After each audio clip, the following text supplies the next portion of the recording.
बिस्मिल्लाहिर्रहमानिर्रहीम।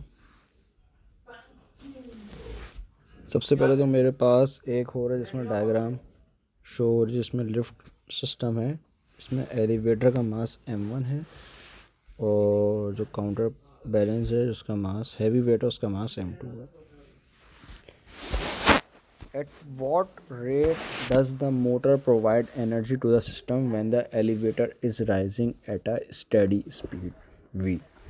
अच्छा, एक बात समझो, at what rate motor provides energy to the system.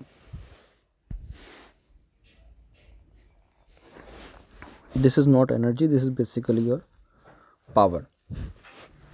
तो सबसे पहले काटने का सबसे आसान तरीका ये हो जाएगा कि उन सारी वैल्यूज़ को हम काट दें जिसमें मेरे पास एनर्जी का यूनिट बन रहा है।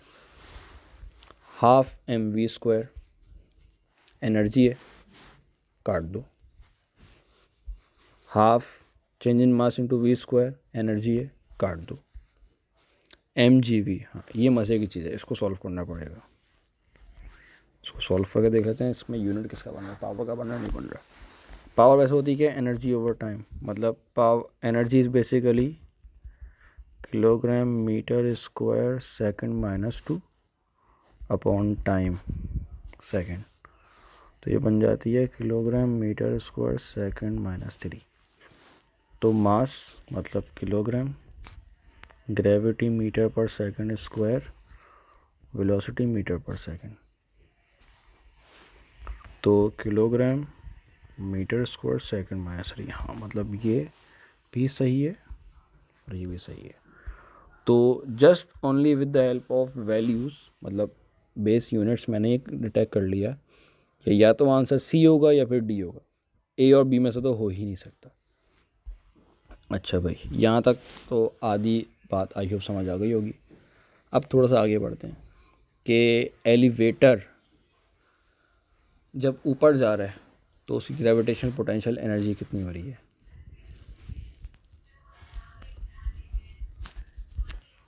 तो एलिवेटर m1 है, वेलोसिटी v1 है और हाइट h1 है इसकी।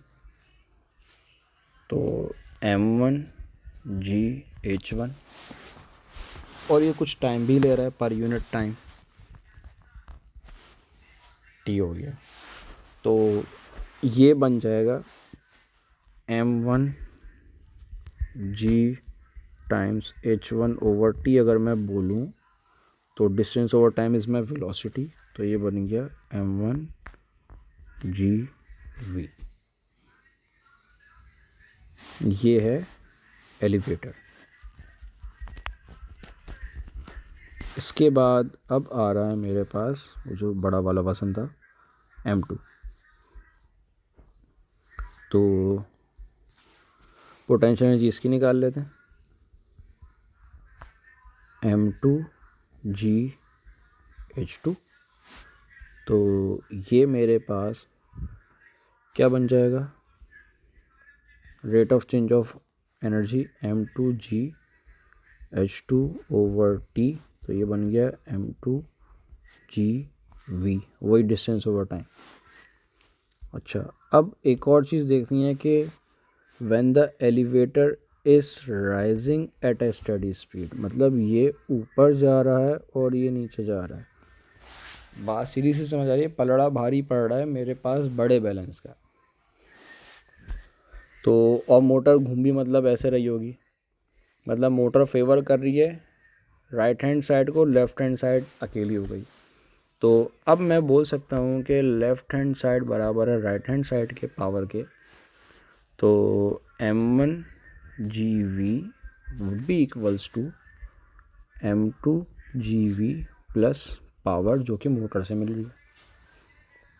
अब अगर मैं पावर की बात करूं तो I can easily right it, ये इधर आ गया ना, तो ये बन गया m1 gv minus m2 gv। Considering सब कुछ सेम है तो gv को कौन वो ले लो कॉमन, तो m1 माइनस m2 मेरे पास पावर आ गई। इसका b भी हो सकता था, लेकिन क्योंकि b में मेरे पास क्या कहते हैं, हटो ना बेटा, वैल्यू उसकी आ रही थी, एनर्जी बन रही थी, तो इसलिए मेरे पास जी का आंसर कट गया। तो इसका एक ही आंसर बचा, that is your part D.